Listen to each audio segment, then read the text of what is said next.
Hey everyone, Luke here, and Happy New Year! Welcome back after the break. Hope you all had a very Merry Christmas. Happy New Year as well. I had a pretty good one this year. Got most of what I wanted. More specifically, this right here, the Dr. Stone bedding, as I'm sure people on the Control Chaos Discord know that I got. I also, if I could just turn my camera around, I also know that we got over there, we got a anime scratch off poster, so you can scratch off the animes that you've actually watched. I'm just gonna move the camera back to where it was, get everything sorted. But not only that, we all know what today is. That's right, it's Stone Day, and we all know whose birthday is on Stone Day. That's right, Olivia Tennant, the actress who played Dr. K, the mentor in Power Rangers RPM, who also returned to reprise the role in Beast Mode. So let's give her a round of applause. Happy birthday! Nah, I'm just kidding. We all know it's Senku's birthday. So what better way to start off the year by kicking it off by doing a chapter review on Senku's birthday? So without further ado, let's dive right into it.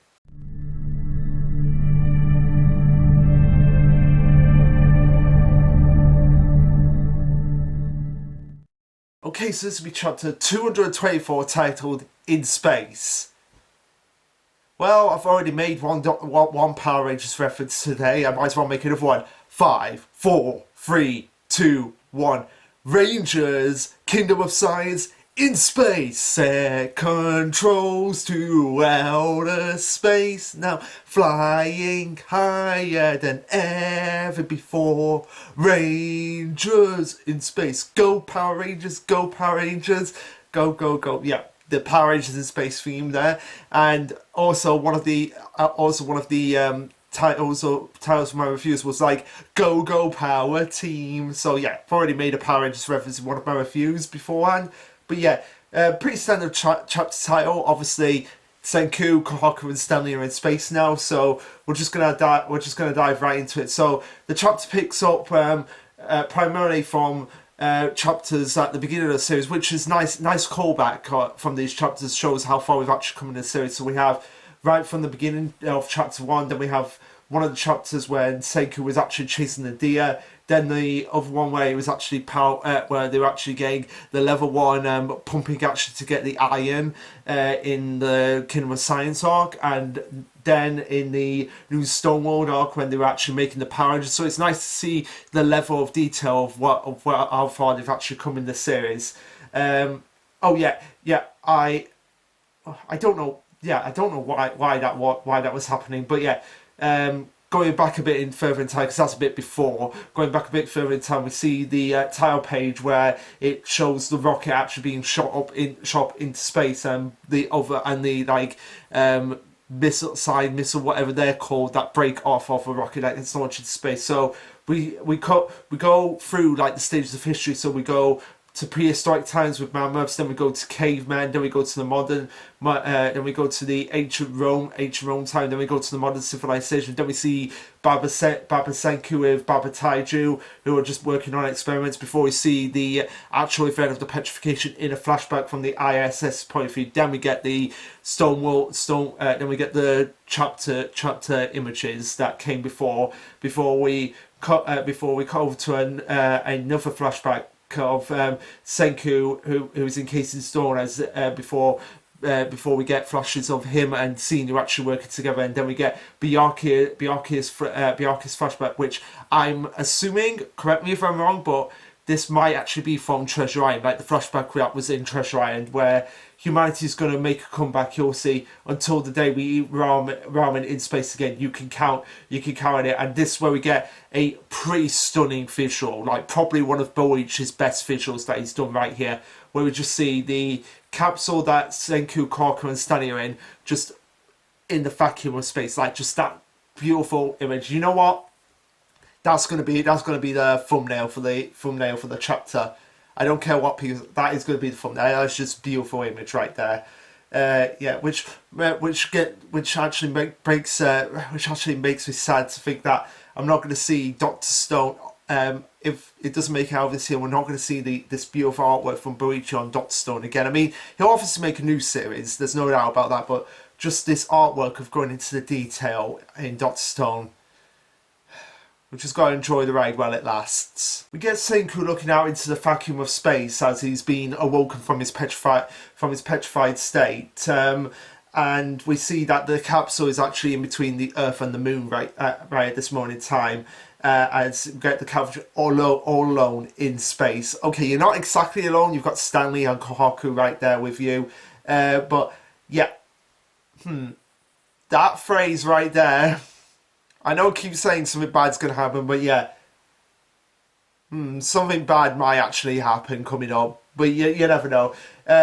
Senku brings up the fact, like, hang on, why are the others still petrified? Is there something wrong with the resurrection watch? Before Sinu communicates with him and says, "Are you awake?" And then this is where Senku gets the idea of, like, oh, it was your idea, Sinu, to make sure that our gear is to make sure our gear isn't busted. Before we see Senku's face and notice anything about his face.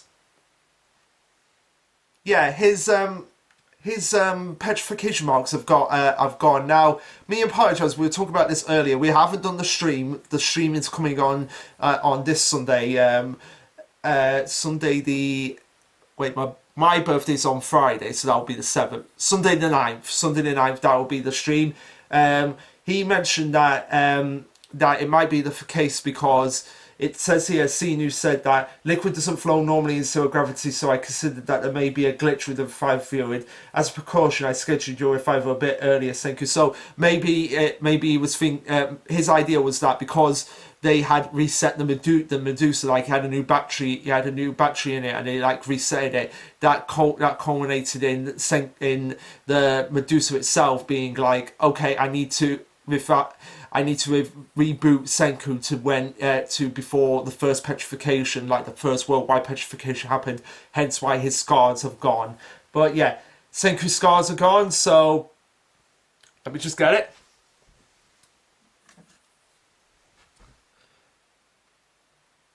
So I guess my figure of Senku is completely worthless now.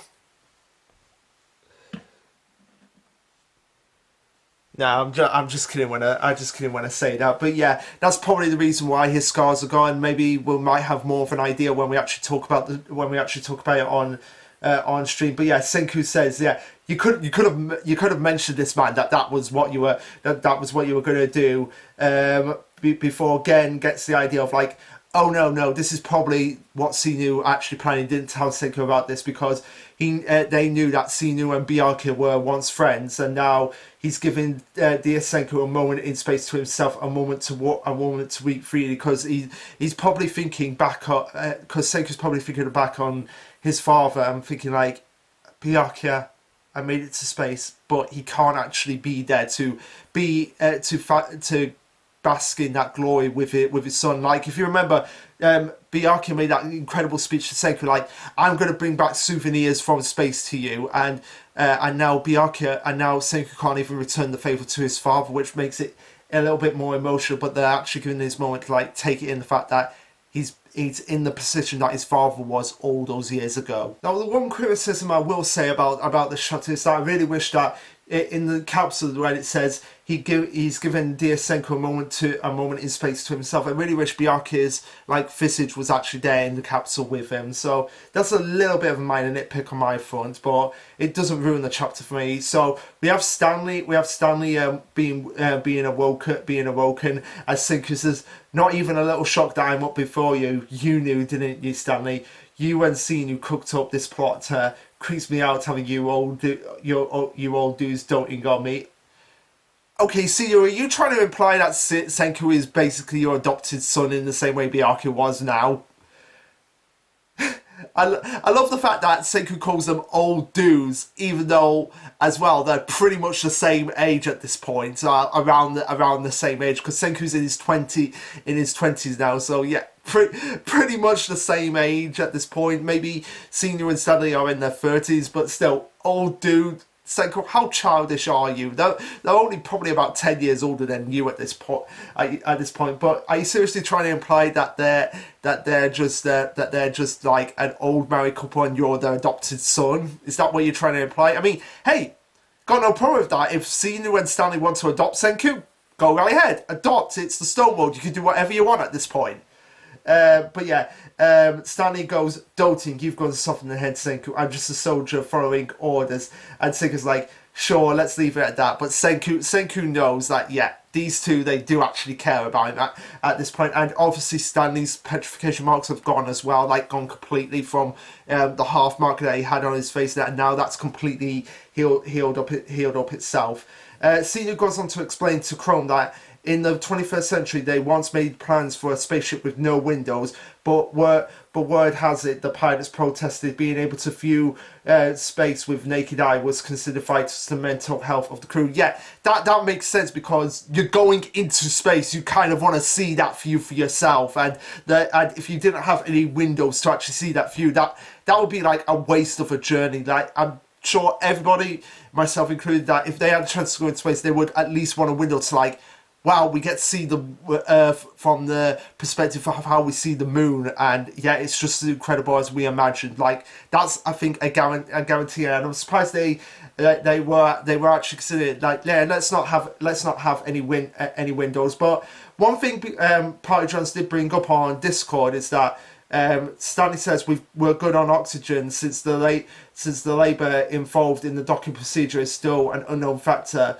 Yeah, no, this is Senior saying this. It's still no unknown factor. You've been given oxygen to spare. Which let's bring up the Discord and see what Party Jam's actually said. Come on, Discord. Dr. Stone. Yeah. Somebody saying like happy birthday, Senku. Let's see. Let's go back up. Yeah, he oh, come on, where is it? Okay, here it is. Weren't they petrified in the rocket to limit supplies? They're still provided oxygen. Only major nitpick this week. Now, I don't exactly know what he actually means by that, but let's go on Twitter to the Dr. Stone trivia and find out about that. So, Party Jams, because I know you'll be watching this. Party Jam. So let me know exactly what your comment is, and if it doesn't show up in my YouTube comments, because we've been having problems galore for the past few times about his comments not coming in, save it for the actual stream itself, man. So yeah, Dr. Stone trivia. Let's go. They said something about it on their feed, so let's go. Dot Stone, it was up here. Something here. Here we go. Stanley asks about their oxygen supply, meaning that they may be limited until the rocket is assembled. Normally, there's recycling systems on board to collect waste produce and convert into clean air or water. But Stanley and Senior's discussion makes me think they don't have one. I don't know why, but anyway. Well, it'll probably be explained in the next chapter, because the next chapter is probably going to be more about getting the pieces of the rocket to actually together, as we'll soon discover. But anyway, Senior goes on to explain that there's more than enough time to wake up with travelling companion if you so desire, and of course, once Kawaku's open up, the first response is like, wow, this is space I've heard so much about. So is that the stars? Is that the Earth? Is that what our planet looks like? That's pretty much what she's going on about. And I guarantee that if Chrome, that Suika will probably have a similar reaction to Kawaku, but Chrome will be more like the reaction he had when he actually was able to fly in the hot air balloon, and he was just so emotional about that. It's probably the reaction he would have. But not only that, she has the reaction of there's no up or down, and her body's lighter than ever. And yeah, Senku responds appropriately. You're getting too excited, lioness. But no, actually, that's not her getting too excited. It's like that's an actual reaction that I think everyone would have if they were basically a caveman or a cave woman or a cave person and they went into space. I think that's the most appropriate reaction they would have. So yeah, they're not getting too excited, Senku. Senku continues on as he throws a couple of packets towards Kohaku and Stanley, which, by the way, love again the fact that first thing that Stanley does when he gets petrified and back into his clothes, like the first thing that he does is like, I'm gonna poke a cigarette in his mouth. That's his thing. We've just got to go along with it. But yeah, Francois made up what they're actually going to be eating, and it's stuffed into five packets, which is the space ramen. So congratulations, anime owners, you get a win over the manga here. Now, for those of you who don't know, this obviously is referencing when they were in the Byakuya flashback of the fact that him and Shamil were eating spice ramen together and kind of wanted to do that again with each other at one point, but obviously Shamil died before that could even come to fruition, or if that ever came to fruition along with Byakuya. So yeah, manga fans would know that as like a callback, which again ties back into earlier points in the series. But the reason why I say it's anime fans is because the first episode of season 2 had it was counted as anime filler at the time because they were making space ramen, they're making an anime original invention, kind of like just to cover for what they had left of chapter 60 to adapt in that episode, because they only had about 2 minutes left to adapt, so they kind of made something. And I guarantee the creative team went to Inagaki and Boichi and said, hey, more likely Inagaki, and said, hey, what can we use that would be appropriate for this anime original content? He said space ramen, and they were like, why? And he was like, don't ask, just do it. And now this helpfully ties back in, because now it's no longer anime original content. It's now can be considered canon content. So that whole first episode now can obviously be considered as canon content, although it might be a bit confusing because we might get this again at this point, and then we'll already know from the anime. I don't know, but anyway, it's nice to see that that Inagaki and Boichi are actually incorporating things that were first introduced in the anime itself. So well done on their front. And there's not only that, but there's also something else that's going to be that was considered anime original content that's going to be coming into fruition.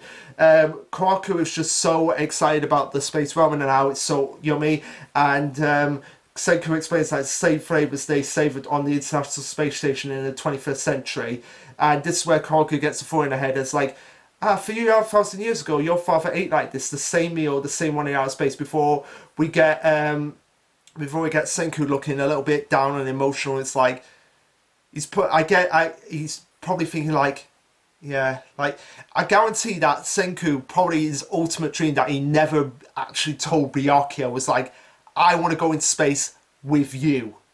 Like, I want to go into space with you, Byakuya. And he never actually got that chance to do it. And the fact that he's there right now and Byakuya can't even experience this glorious moment of him, of like being the first scientist to go into space in the new Stone World. That's kind of heartbreaking, and even though Senku is holding back the tears in this scene, you can tell, like, yeah, he is on the verge of crying at this point, but he's putting on a brave face for not only to keep the morale up, but also he's kind of like thinking like, I can't let people see me cry. I've got to be strong for everyone around me. He said, Kohaku says, like, could the space station that Byakuya and his friends live in still be floating around here? And Senku's like, nah, that wouldn't be the case. With no humans left to control and maintain the station, it came down a long while back, like a bunch of shooting stars. Had to be found 60 years ago. See, this is another anime original scene, because we saw in the flashback episodes of the Byakuya flashback, the International Space Station actually crashing into the Earth. So it's nice that they're actually getting confirmation that did actually happen. And yeah, this is pretty much nailing the coffin for the Dr. Stone reboot. So Shonen Oji, sorry about that, but hey, we might get the Dr. Stone movie focusing on that, and a disclaimer saying that this is an alternate timeline. So hey, you never know what can happen in the future. But yeah, at least we have confirmation that that's actually the case. That's actually the case. But although this kind of throws, this kind of like begs the question of like what is actually going to happen at this point, which they do actually answer, as Crocker says, is that so? And so it's like, forget all of that. As we said, that old space station was already launched piecemeal into space, so the parts could dock once in orbit. And this is where we get SENKU 11 Model B. I love the fact that they just put Model B on there to say that this is the second one. And Chrome and Suika are like, this time around it's our creation now, we're combining this. But is it them that's saying that? No, it's not them that's saying that. It's SENKU that's saying that, as they're obviously observing from mission control. But again, this kind of like begs the question of what the other casts are going to be doing, and I'll get into it as we'll get into the end of the chapter, because it's going to be the end of the chapter in a bit. He says, SENKU says, we've blasted away from our tiny world, from a stone world to spacefaring civilization, as we see the two ports knocking together, and that's where the chapter ends. So not really much to go off on this chapter. It was just a basic, like, they're in space, they're kind of taking in the scenery, and now they're getting into the meat and gritty of what they're actually going to be doing in space. Now obviously me and Party Jams actually had the idea of like the next chapter is probably going to be a rebuilding of the International Space Station, of it all coming together and making a new International Space Station in space. So that will probably be the remainder of the majority of the next chapter, which, by the way, break next week, so there'll be no review next week. But like I said, the stream where we're talking about all the chapters, that'll be coming out on Sunday, so you'll still get another video at the end of this week. It's just that the week after, the only video will be the next stream as well, when the chapters do come back. So hope that clears up everything for everyone. Now, what I was saying about the other cast of characters, it just feels weird now that it's SENKU, Kuroko, and Stanley in space, and we didn't even get Ryusui in this chapter, or Sai, or Tsukasa, or Taiju, or Joel, or Kazuki. We didn't get really anyone else major aside from like Chrome, Suika, Sinu, Stanley, Kuroko, and SENKU. And Gen was in this chapter. He didn't really do anything, and that makes me think, like, what are they actually going to do in this arc? If they're not going to go into space, what are they actually going to do? Like, as Inagaki got more plans for them, I hope so, and he's not just going to shove them aside. Like, yeah, you guys who we spent 200 plus chapters with, yeah, bye. We're just going to go and confront the Y-Man, and we're the only ones that are going to be doing it. Like, I just don't see that happening, but that's only what the future can tell us. But anyway, guys, yeah, pretty short chapter this week, pretty short review this week, but really, it was a self-explanatory chapter, and hopefully, once I have Party Jams with me, and once we get some comments in the comments on those live streams, which, by the way, come and join them. We had a fantastic run. We had a fantastic run in the last one where we talked about the Jump Festival ones. We had a lot of comments, and I really do appreciate that, guys. The fact that you guys actually came and stuck around. Anime lately being one of them, and Carl Singh, who is on one of the Discord servers that I'm part of. So yeah, you guys were just awesome again. Thank you for staying for that whole stream, and I appreciate the fact that you actually did that. So if anyone else who's watching this video could come and watch some of mine and Party Jam's live streams, that we would greatly appreciate that, because we'll read all the comments as well, and comment them on them myself if you comment one. So yeah. Anyway, guys, what did you think of this chapter? Let me know. Like, subscribe, comment, all that jazz. And this will be Lasherluke signing off. Later, guys.